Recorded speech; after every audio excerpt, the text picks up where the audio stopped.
सिंध में बल्दियाती इंतखाबात का दूसरा मरहला, वोटों की गिनती के बाद नताइज का सिलसिला जारी। कहीं तीर निशाने पर लग रहा है तो कहीं तराजू का तवाजुन बरकरार है। बल्ले की धुआंधार इनिंग्स भी जारी है। कराची और हैदराबाद के आवाम का मेयर कौन होगा, जानने को सब बेताब।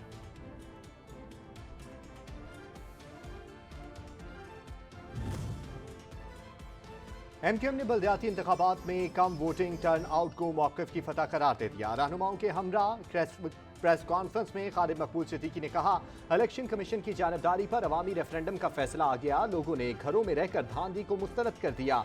जो इदारा शफाफ इलेक्शन नहीं करवा सकता उसकी कोई जरूरत नहीं।